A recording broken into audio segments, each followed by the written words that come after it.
Hello, hello, hello, and welcome everybody to the Web3 Voices of Africa. This is a special show that my friend here, Karim, has put together uh, twice a month, every 2 weeks on Wednesdays. It's great to learn about what's going on around the world in the world of Web3, and we love to highlight different voices from around the world. And this show is going to bring a lot of information, a lot of insight, and just bring more perspectives to the world of Web3 and those that are engaging in this world. Kareem, you're a phenomenal human being, very sharp, very smart, and very deep into the Web3. What do we have in store for us today? And glad to have you with us. Well, welcome to see you, Austin M2, and Karibuni to our guests. Welcome to the African Voices. This is a show that's dedicated to discussing the application of Web3 technology in the African context. And today's topic is going to be about decentralized finance and small and medium enterprises. Before we bring out our guest, I got a couple of points that I want to mention. Um, we hope that the perspectives on the show will offer views and insights on the scope and the nature of contemporary efforts taking place on the continent. And it will give you an appreciation of the opportunities and challenges that are faced by the stakeholders and communities that are involved in making things happen here. And if you appreciate the content, please smash the like button and subscribe to be kept informed of upcoming episodes. If you have questions or comments, please do get to us. They're most welcome. Feedback on topics and other guests would be very much appreciated. This show is brought to you by the Social Bees University DAO. It's a social experiment in empowering a global community through the use of blockchain technology, and more information will be in the show notes. A couple of housekeeping notes. Um, where I live and where I operate from is prone to power cuts. So if I do get lost, I do have Austin to sort of pick up where things left off. So Austin M2 is a phenomenal a crypto degen. Ray of Light is a media specialist and helping us out in the background. We have other individuals that are also responsible in this group that have kicked this series off. That's uh, Tim Judge and Pomo Head. So we'll be seeing them in future episodes. So welcome. I trust you had a great Thanksgiving. Our special guest is Aurelio Mofuga from Dar es Salaam, a lovely city on the East Indian Ocean coast. It was founded in 1862 by the Sultan of Zanzibar. It was the capital of German East Africa until 1916. A bit of trivia for you, Austin, that since you like history. It's a place that Dar es Salaam is where I used to visit my grandmother, my maternal grandmother. Phenomenal city. So, Aurelio is a country manager for Umoja Labs. It's a Web3 fintech company specializing in blockchain technology for emerging markets. He's been involved and an advocate of financial inclusion, particularly for the underprivileged or financially marginalized. He has collaborated on with central banks in East Africa and the Caribbean and even South America. He's done some stuff in Ecuador, of all places, um, applying blockchain technology for humanitarian assistance. He's been involved with projects to finance small and medium enterprises. He's worked on remittances, something that we talked about in our last episode. He's done some stuff on regulatory frameworks and investment platforms. So, an incredible individual who loves promoting interoperability between Web3 and blockchain systems, mobile money, and banks. So please give a warm welcome to Aurelio.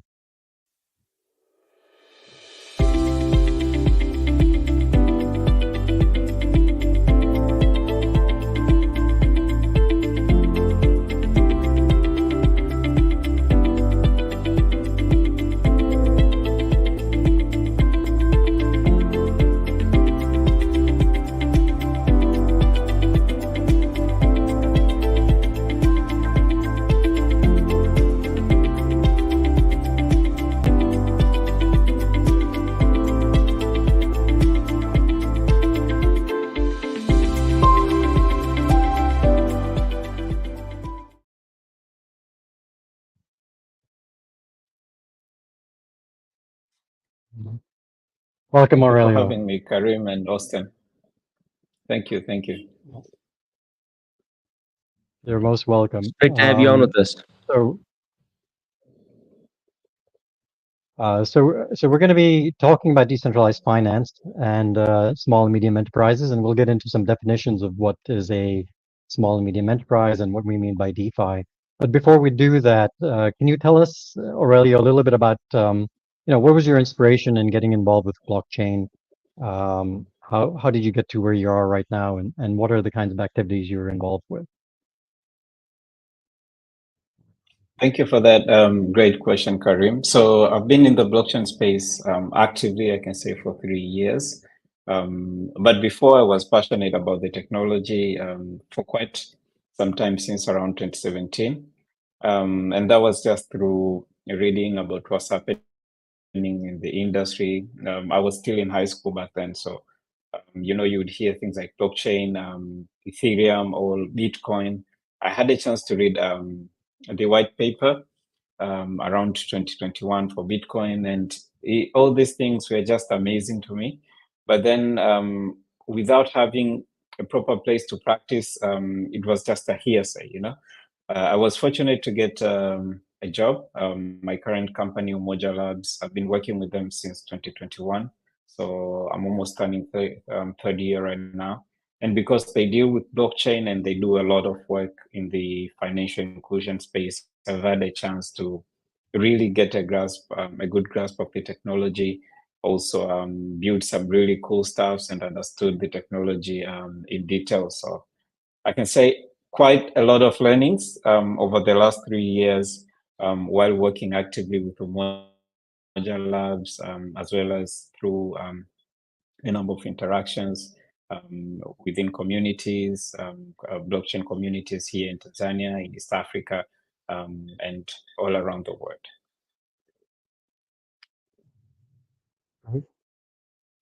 Austin, any questions, thoughts, preliminary thoughts on about DeFi and blockchain? No, I'm excited to learn more about Aurelio's journey and what his purpose and mission for getting involved in DeFi is. And as us, we're huge believers in DeFi and what it can do for the world, and huge believer in equality of opportunity. And right now we're in a world that your opportunities in life are limited based on where you're born, or just your current governments and regulatory and restrictions to access to finance. So I'm excited to see where this conversation goes and learn a lot more and gain further perspective on what's happening around the world. Super. So, if I may, what I'd like to do is just have Ray put on a couple slides to give our viewers a bit of context about sort of East Africa. When we talk about East Africa, where is it? What are the demographics? And what provide some context to this. So you can see that we're talking about 11 countries or so in the Horn of Africa. It straddles the equator. We're talking a population of about 330 million, which was about rivals that of the United States. And the land area is approximately about 6 times the size of Texas. So that provides you with a little bit of geographic context. Okay, you can see Ethiopia is the largest population wise. And the landmass of Tanzania is also significant, very populous country. Next slide. And here we have some GDP data that I pulled off the web. I asked, Bing and Bard and what have you to get some data for me. And what you can see here is that Ethiopia is the largest in the region. Eritrea is the smallest in terms of the country GDP. But you can see there we have a small country called Djibouti, where the per capita income is about $3,300. If you're talking about Kenya and Tanzania, I think the per capita income is around $2,000 plus or minus. That's the annual income that an individual is earning in these countries. Just to give you some more context, within Africa, you have Nigeria and Egypt, that have GDPs of about 470 million.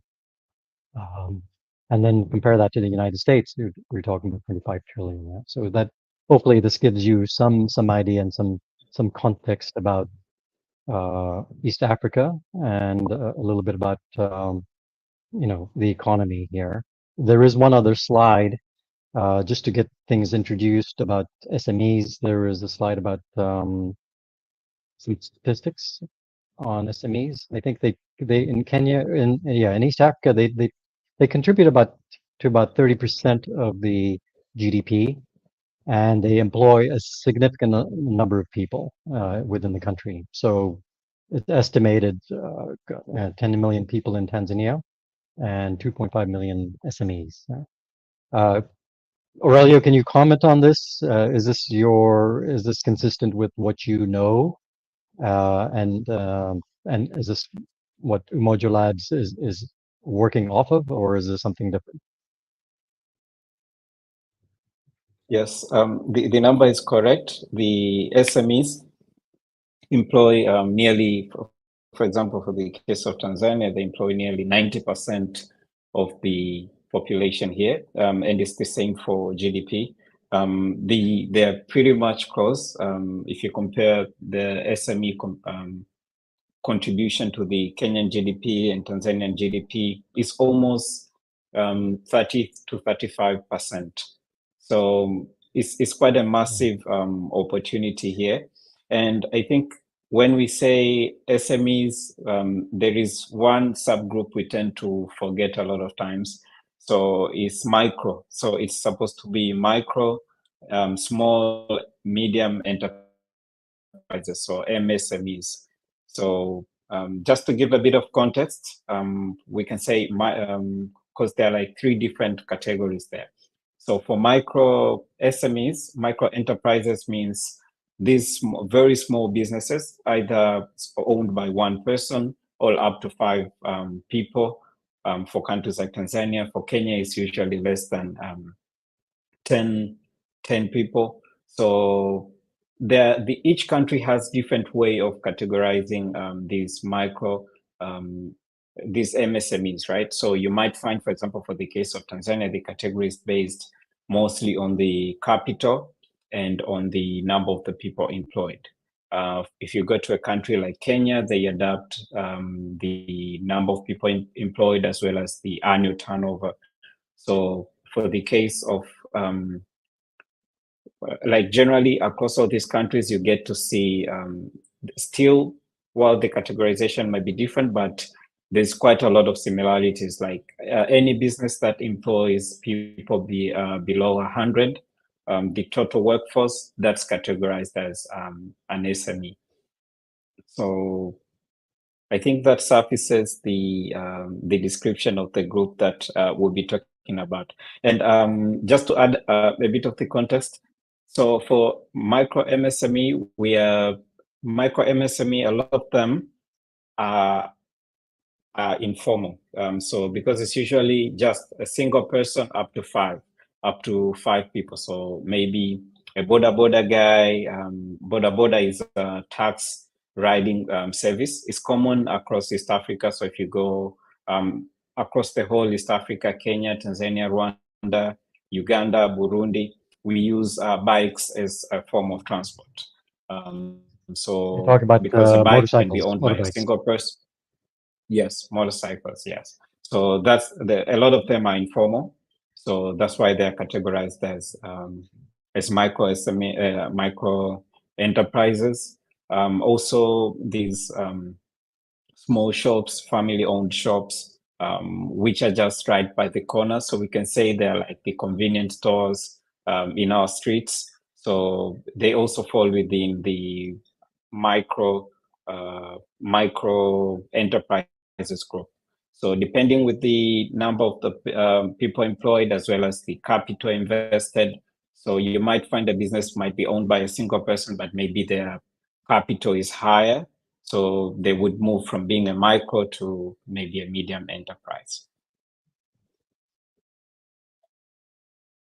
Okay.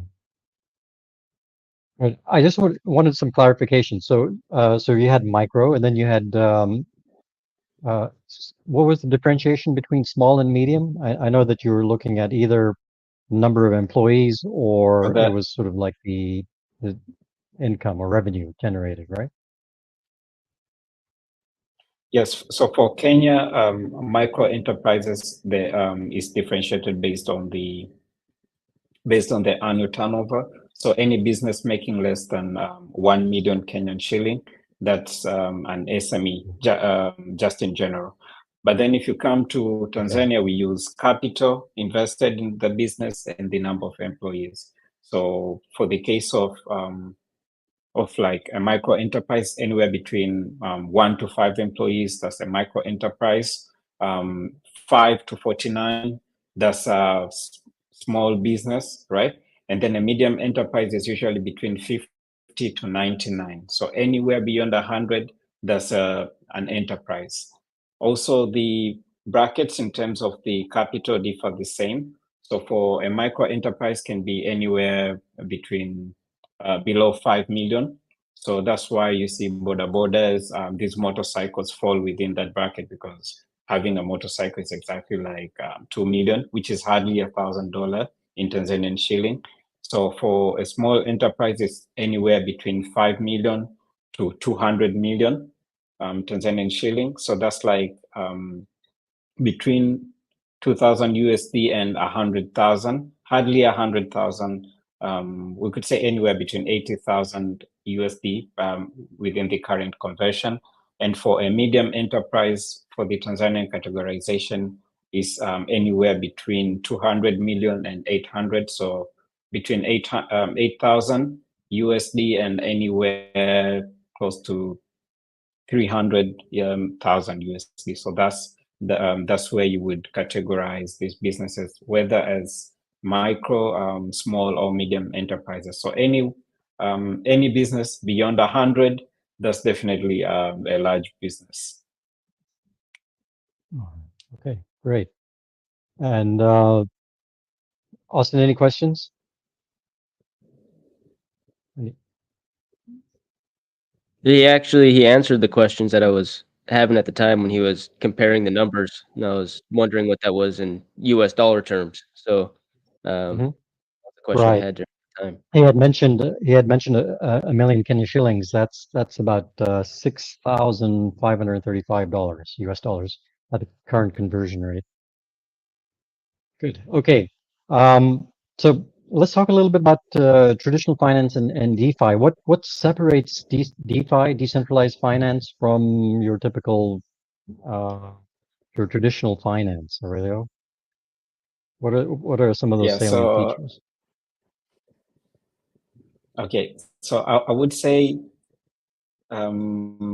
first, DeFi, what we say decentralized finance, borrows a lot of features from the traditional finance, except within the DeFi ecosystem, there's the element of decentralization. And that's largely because we leverage the blockchain technology. So we can say from the initial phases of how the technology evolved, we started with Bitcoin, which was more of peer-to-peer exchange of value, right? And then right now we are moving towards building actual applications, the same applications that we see in our physical world, like making payments, being able to lend, being able to borrow money, invest, access savings, insurance. So we are bringing all these products from the traditional finance to the blockchain. And that's why you get to see there's quite a lot of similarities between decentralized finance and traditional finance, and that's largely because a lot of the products that we see on decentralized finance were influenced by what's already existing, but also tweaked a bit to bring a lot more convenience. So the advantage you would get for the case of decentralized finance, first, the traditional finance, the way it works is it puts a lot of burden, especially to businesses. I would give the case for some of the businesses that we've mentioned, right? The MSMEs that we've been highlighting throughout this whole discussion. A lot of these businesses, first, if you go to the micro group, are informal. So it's common for a person to just buy a motorbike, and then the next thing they do is just park it right next to the bus stop, and people will just take that ride and no one will ask, like, where's your licenses? So that's quite common here in, especially here in Tanzania. So the only thing they would need is just the driving license, and they have their own business and they're feeding their families. So with people like in such a situation, you have businesses that are informal, and literally these businesses are the ones that are powering up the economy. The challenge is, despite a lot of contribution that they make to the economy, they're not getting the benefits from the traditional finance that would help them to grow. And that's where you come to see that DeFi comes in to help to bridge access to crucial elements like financing, which have been not accessible to these businesses for quite a long time. So a good case is, I would say this is largely because the traditional finance is highly regulated. So if you follow like the central bank reports, um, they have specifics like how much are you allowed to lend to what they term as risky groups. So the risky groups are like the the entire MSME group, because these are businesses that are just starting up. And for statistics, a lot of startups fail within 48 months of just starting. So you're lending to a business that is likely to fall within the next 2 years. And so that's why even you get to see that the interest rates get hiked up just to cover up for that risk that they possess. But let alone the interest rate that gets increased on top of that loan, still these businesses lack essentials like collateral. So in a lot of situations, if you are to borrow in from a bank, the loan has to be over collateralized by up to like 125% of that loan. So there have been situations where myself have seen the collateral that you put down to secure a loan is sometimes even way upwards of like 500%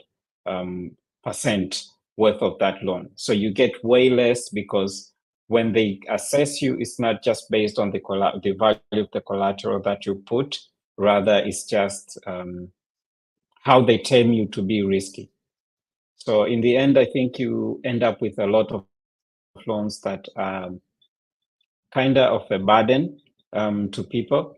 And that is also because alternative sources like venture capital or debt or debt or equity outside of the traditional banking systems here in East Africa are still underdeveloped. So that tends to limit the options that businesses have when it comes to securing financing. So a So couple of questions on that. Go ahead. Go ahead, Karim. Sorry. Go ahead, Austin. I was going to say, so one question I have is, what is the typical way of transacting for these micro enterprises? Say somebody has a motorbike and they're running that business. How are people paying them? What does the payments look like? Is it cash or fiat currency? Are they doing digital payments? Are they doing crypto payments? What do the payments look like?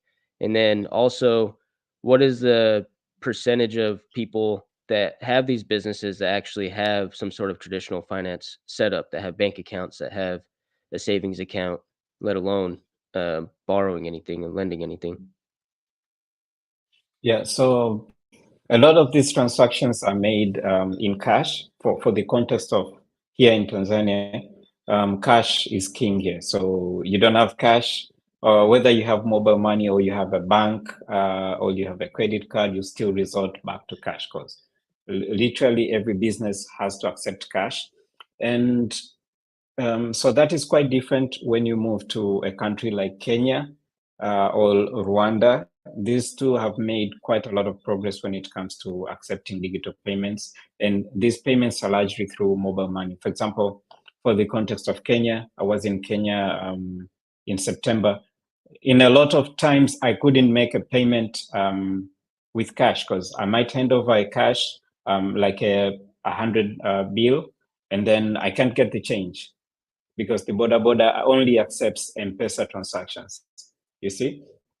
But with that, you also see opportunities for the case of markets like Kenya, where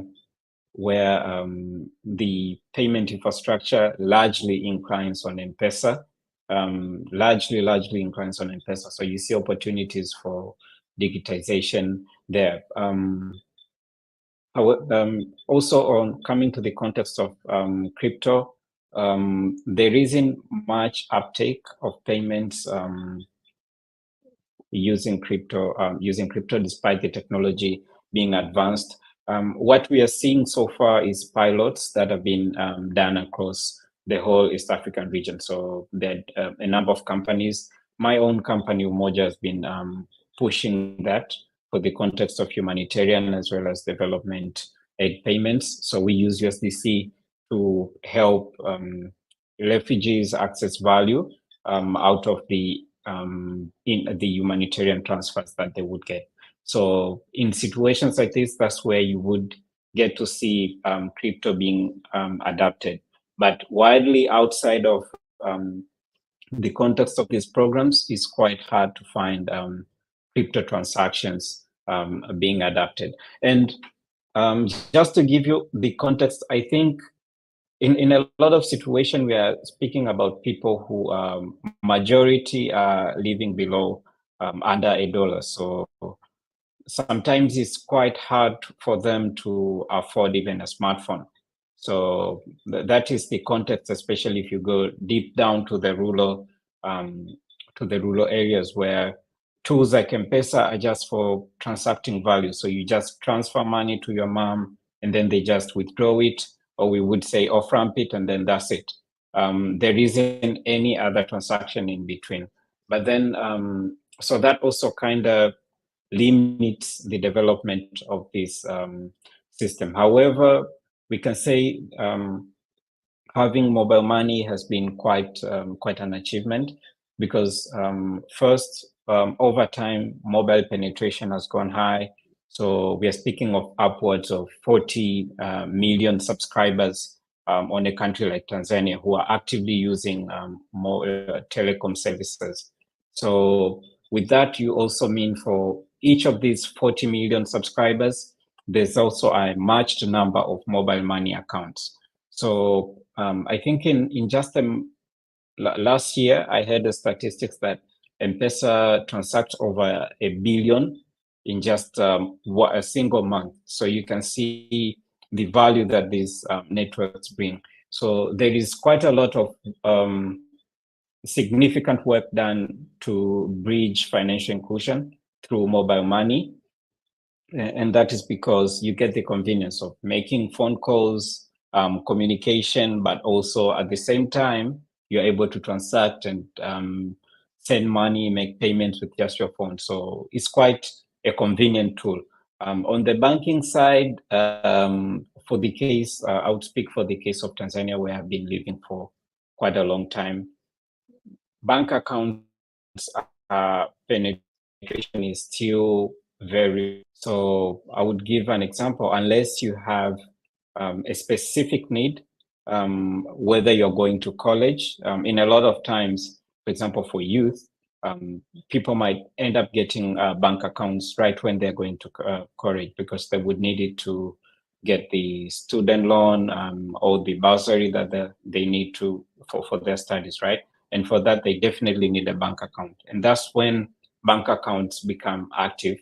And I can say it's also because there isn't much disposable income available for these people to transact through bank accounts. And that's why there is a significant reliance on M-Pesa because it's quick. just transfer money wherever you want to send it. It goes conveniently. But for the bank account, are more for longer term planning.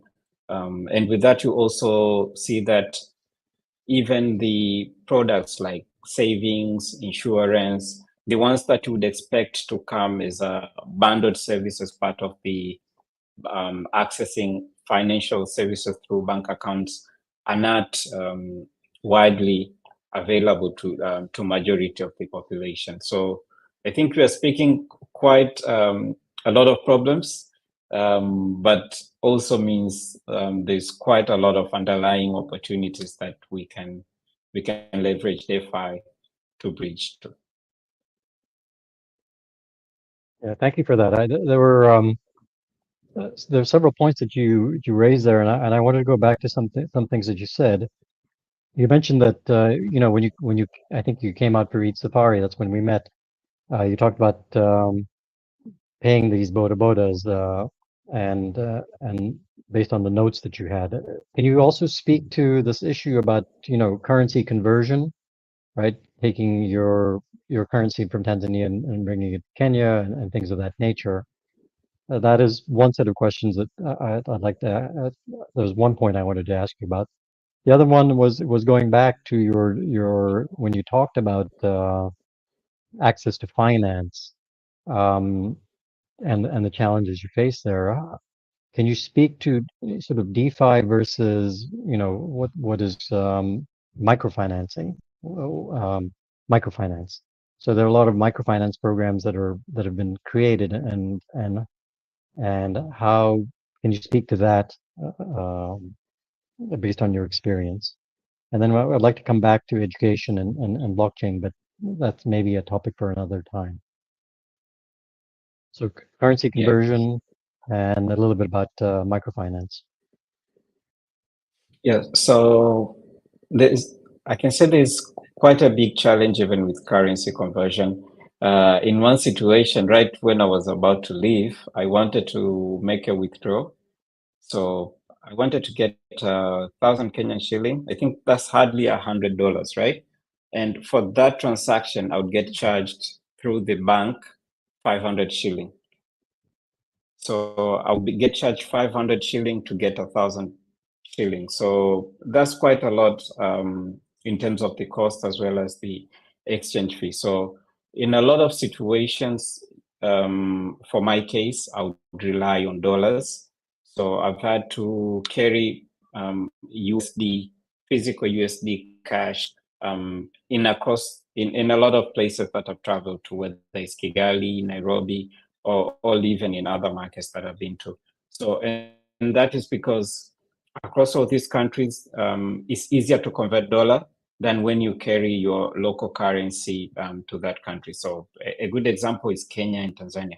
So it's harder to find a bureau de change that would accept Tanzanian shilling in Kenya. I never really understand that, but it's just like that. Even that has been the problem that has been brought up even for the case of the trading, right? You might understand that Kenya powers up economies, this whole region, and we trade a lot with Kenya, but still these trades are made with USD rather than the local currencies. So I think you can see where that deep down, where that problem comes from. Despite presence of infrastructure like M-Pesa, but still you're able to transfer value I can transfer from my M-Pesa here to Karim in Kenya, but still the fees are way too much. So it's not worth it. Yeah. So the first issue was about currency. I think you also asked about some of the DeFi projects that we are seeing, right?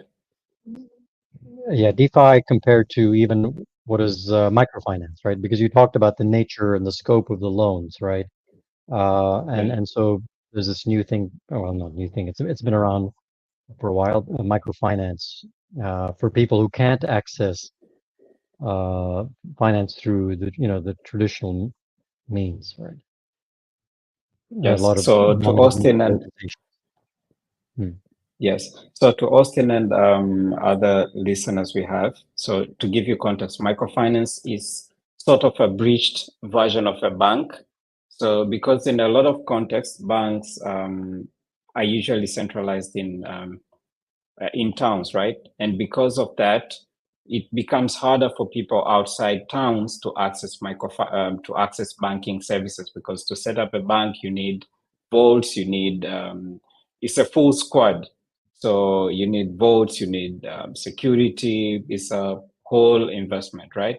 And that's why they've had to brought microfinance in order to bridge between access to finances in places which are far from banks, and even for groups that would be underserved by banks. So I would give an example for like MSMEs. A lot of MSMEs turn to microfinances rather than banks, because we can say microfinances somehow favor their loan terms favor these MSMEs compared to banks. And microfinances also take the element of uh, like lack of collateral for the case of the very small groups below the brackets. So they are still able to access loans with just their reputation rather than the credit score that would be used in the bank. So that is also an innovation that we are seeing. But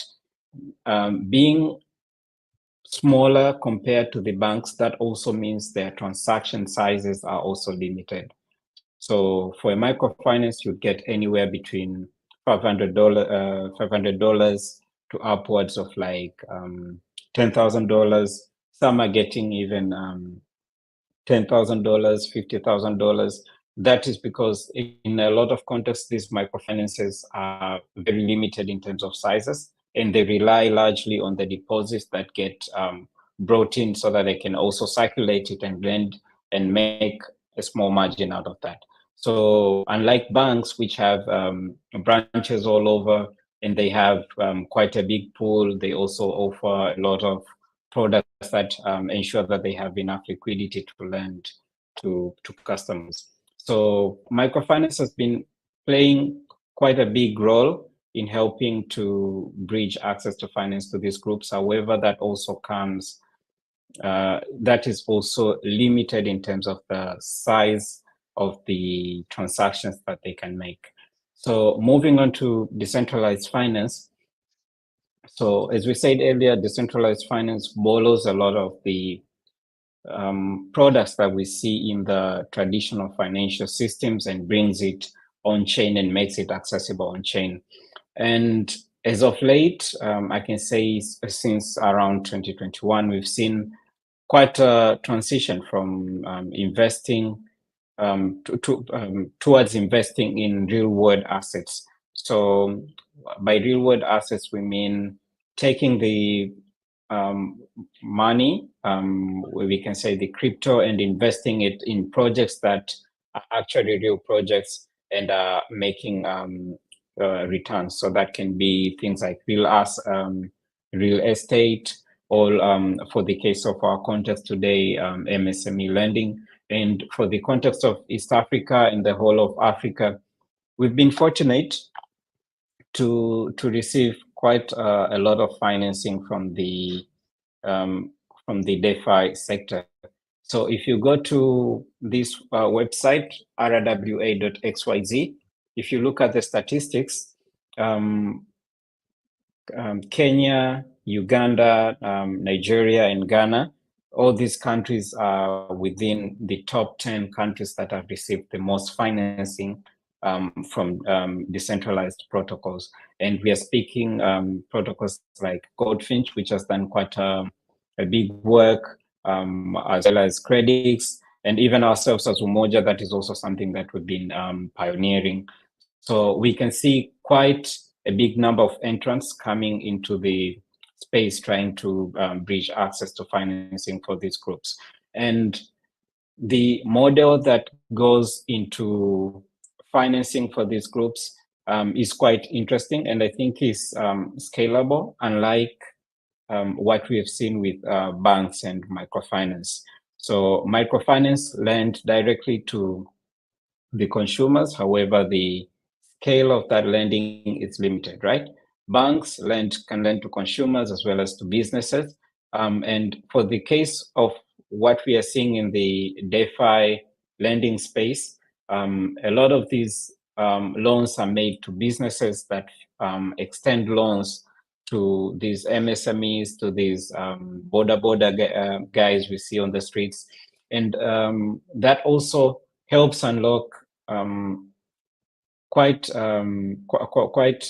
that also taps onto the characteristics of these businesses. So I can say in the earlier version, if you remember, DeFi used to rely a lot on collateralization, right?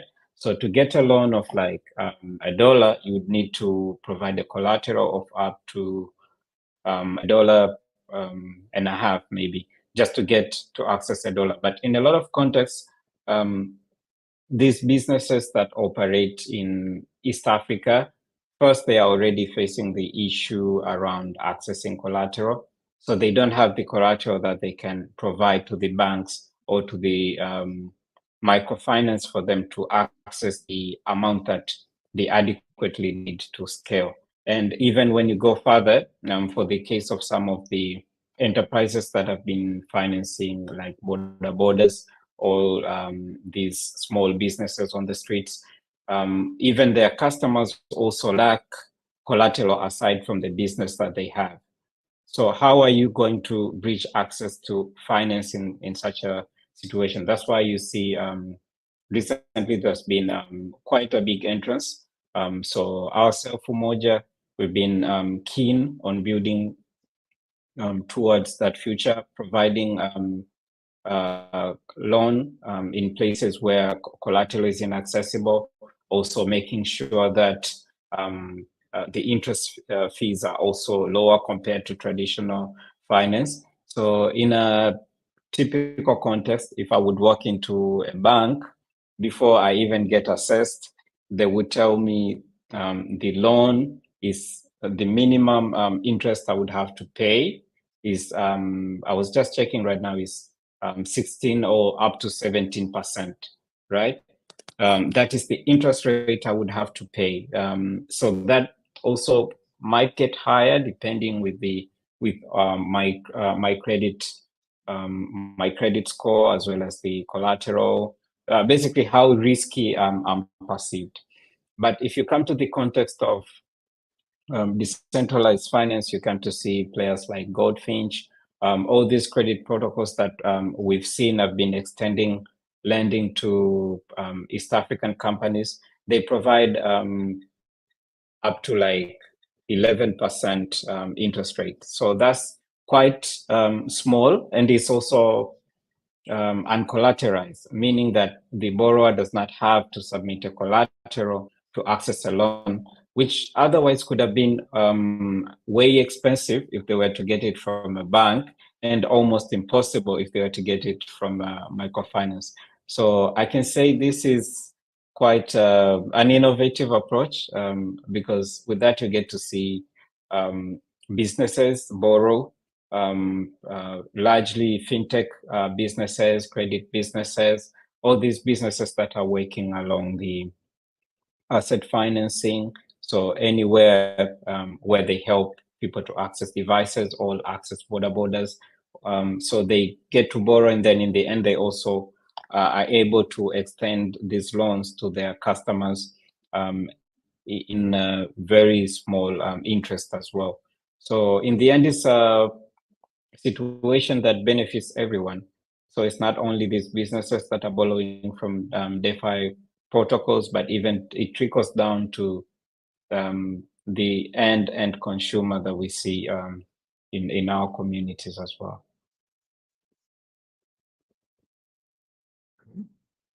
Austin, any questions?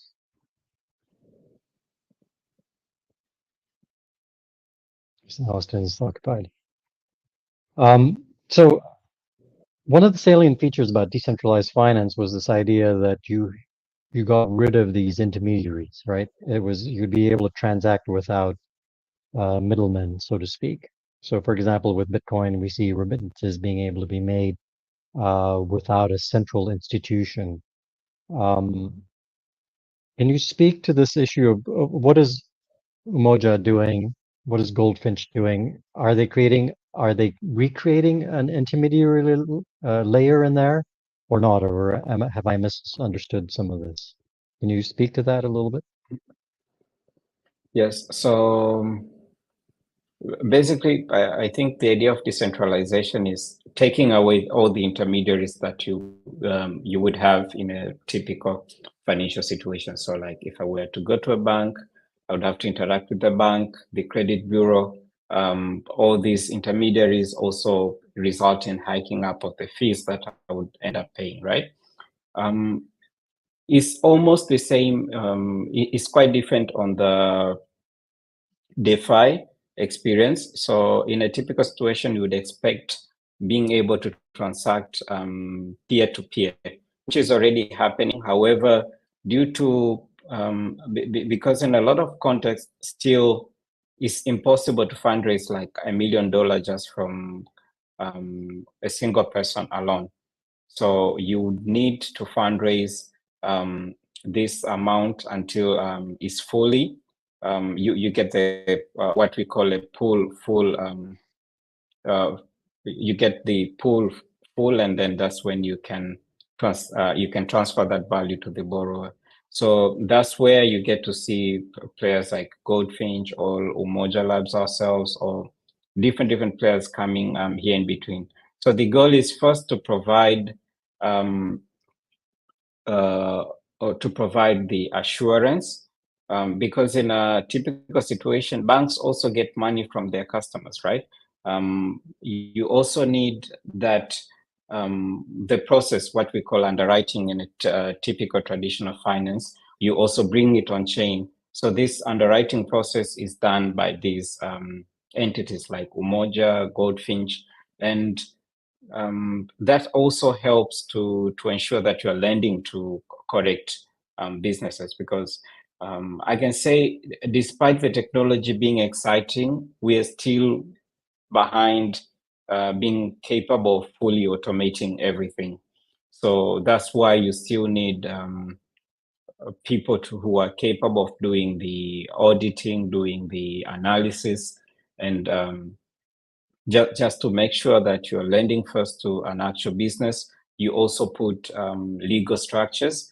So you might be surprised that in the context of these loans, despite being Web3 based loans, still a lot of contracting is done within the Web2 context, right? So it's only the part of fundraising where the technology comes in handy, because it lowers the cost for that money to move also to withdraw to the end borrower. But then in a lot of situations, these businesses that you're lending to still have to adhere to the Web2 kind of compliance situations, because as we know, in blockchain, and just the core of it is anonymity, right?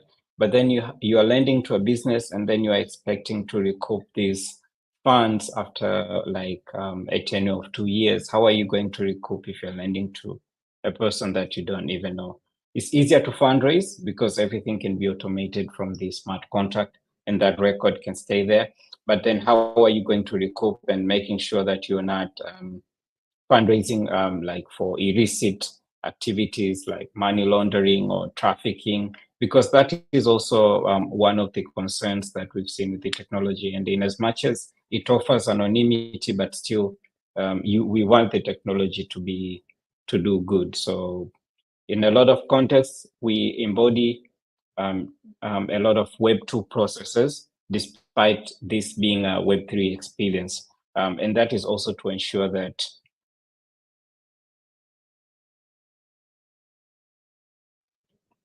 this money reaches the right case of default, which has, as of late, you are still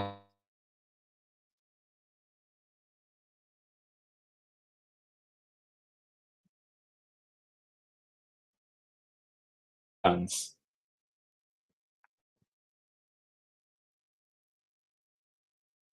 Okay, thank you. Austin, any questions? I actually have a few questions for Aurelio, but it shifts the conversation a little bit. So before I ask those, I didn't know if you wanted to ask or add any more to the current subject.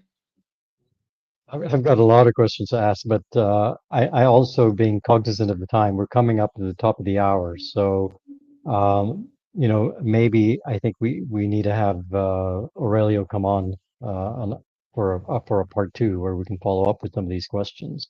Were there any comments or from the viewers? Any questions that had been asked? I'm seeing a lot of the comments I'm seeing. Or Ray popped in. What do you got for us, Ray? Yeah, no, that's what I was gonna say. There's no questions. Just everybody enjoying this great conversation. Everybody just saying, "Hey, got some Aurelio friends. They're all out there in there." So yeah, no questions though. Yeah. Good stuff. So Karim, I am curious about Aurelio in the sense of, we've talked a lot about the infrastructure and what's currently happening in the world of finance in East Africa. But I'm curious on a personal purpose or personal mission. What is some of your vision of what Web3 can do for East Africa? And why is it that you personally pursue the active building and participation? Like, what is your passion for it?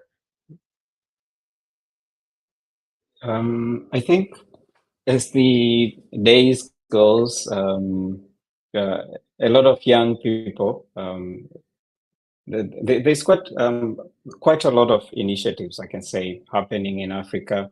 A good case, we have the East African community, right? Which is kind of like a regional trading bloc, makes it convenient for people to move as well as the goods. But you might be surprised that it's still very hard to move money across the region. So I'll give you a good case. I once received a transaction. I did a gig in Kigali, Rwanda, and I was supposed to receive a payment of $500 in two tranches. And across those two transactions, I lost almost $100 just to receive it through M-Pesa. Okay. So there's quite a lot of use case, especially when it comes to remittance, to payments, especially as within the region. And as more and more countries are getting integrated, we also see with the recent Africa Continental Free Trade Area, we want to create one block where you can conveniently move, you can conveniently transfer funds. We are already seeing introduction of interoperability between banks with, I don't remember the exact term, but the payment aggregate system, I think is PAPS, that integrates all banks across the entire African region. So those initiatives would help to simplify interbank settlements, but it still comes down to the people. Are people still able to transact conveniently? I think my mission, my passion, myself, is just to see money moving around swiftly. So if I need $1,000 right now, I should be able to get it real quick. If my friend in Karim wants maybe a contribution for a cause he's doing in Mombasa, I should be able to transfer that conveniently the same way I'm texting Karim, the same way I've been texting with everyone. So thus money should move at that speed. So it's quite easy to communicate, to write a text, but money, unfortunately, money is not moving at the speed of, at that similar speed across this region. And that limits quite a lot of things, limits a lot of opportunities, especially for young people like myself. And we're already seeing like a generation of people who are reliant on the internet to run their businesses. So how are they going to transact if it's still expensive to transact within the networks that we see, like M-Pesa, or within banks, or let alone the hurdle of thinking like, how are you going to move money between one country to another? So I see this as opportunities that DeFi can bridge. can bridge. And I've seen it even within some of the work that we've done across the humanitarian payments.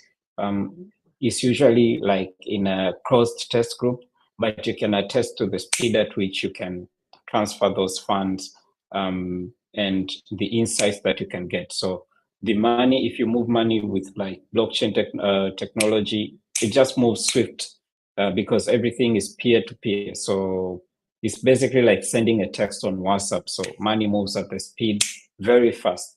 So we want that experience to be localized in our economies for people to be able to transact conveniently, for businesses to receive payments, get access to loans, grow. In the end, everybody prospers if you have strong financial systems, unlike what we are having right now. But I can say there is hope like this. We are hoping that more and more eyes get opened, and even the regulators are keen on adapting friendly regulations to help still the innovation move forward rather than trying to contain it, because you cannot contain innovation. It's like a bomb. There's no way you're gonna contain it. Eventually it will just explode. People will find ways to adapt it, but instead of them finding workarounds, why not regulate it in a friendly way for them to also be able to access it conveniently, also for the regulators to emphasize the security that they want, that they've been able to enforce in the traditional finance context as well. Cool.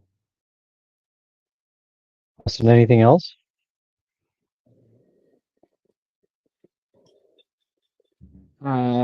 Obviously, a lot more questions, but I think the idea of a part two would be not only greatly needed, but obviously greatly appreciated. So I'll hold off on some further questions and pass over to you, Kareem. Okay, well, thank you. Yeah, there were a lot of questions that I have that perhaps looked at aspects of regulation and, how does the government view what it is that you're doing? You talked about education. What comes to mind is the ability to use blockchain technology to move money in a smart way, right? So let's just say we can make access to finance available, but no, we just want to make sure that they're not betting on football games instead of using that money for books and insurance and classes and what have you. So I think there's a whole nother dimension and a subject, conversation around that. But what I was hearing is that right now, where the impact of Web3 and blockchain is making an impact is in this asset is access to finance, at least at the business level, not quite at the consumer level. You still need some intermediaries or some agents, Moja, what have you, to facilitate that access to the sort of like the consumer. I think hopefully I've got that right. But what I'd like to do is sort of invite you and maybe we can continue this conversation on those subjects and these other questions that Austin has in another episode. Um, as December 12th is Independence Day here in Kenya, there might be some challenges around that time. But I was just wondering if Austin or Ray, if we were up to having a follow-up conversation next week, if that would work. I'm not sure, but we can take that offline and follow up and see what happens, or we go maybe to the 20th of December. So hopefully we can make that happen. Ray, and any thoughts? Final remarks? Austin? I've got a few final remarks. I don't know if anybody's noticed, but the shirt I'm wearing, how it says "Empower Yes. Unity" on it, and I have it underneath my name there on my name here. It's something that is a deep meaning to me, and it also has a big mission statement And everything Aurelio is talking about today, it just furthers my conviction in the movement. And essentially, is just a movement to empower people with the technology of DeFi, empower people with the technology of blockchain, AI, and these advanced technologies we find that's been developed, but for whatever reason, as a society, we haven't fully adapted and adopted them. And so it's a movement to empower people with that, but also, you know, at the same time, we've heard a few things along this conversation that we don't want that technology being used for bad or ill will purposes, and we want it to be used for good. And that's where like the unity part comes in, is it's uniting people once you're empowered and uniting them to use this tech for good and empowering people around the world, and not just small interest groups or small groups of centralized dominant power. And so empower unity is a deep movement, and I encourage anybody to embrace the movement to empower each other and unite together around these technologies. Well said. Thank you. I'll go tagging right along what you said, Austin, because it was an excellent conversation, great conversation, because it's encouraging to see how much further ahead than you are of what we're doing over here. I'm saying, U.S., Africa, because you guys, it's a needed thing, right? That's what we've been talking about. So it's cool to see that businesses are already implementing and starting to use the technology to get it in the hands of people, so they can do commerce and do great things. So, like I said, incredible show, guys. Appreciate it, Karim and Austin, and excellent guest, Aurelio. We will definitely have, you back as either next week or what Karim was talking about, maybe around the 20th or 21st. But really appreciate it. Great show. Thanks. Aurelio, any final remarks? Closing thoughts?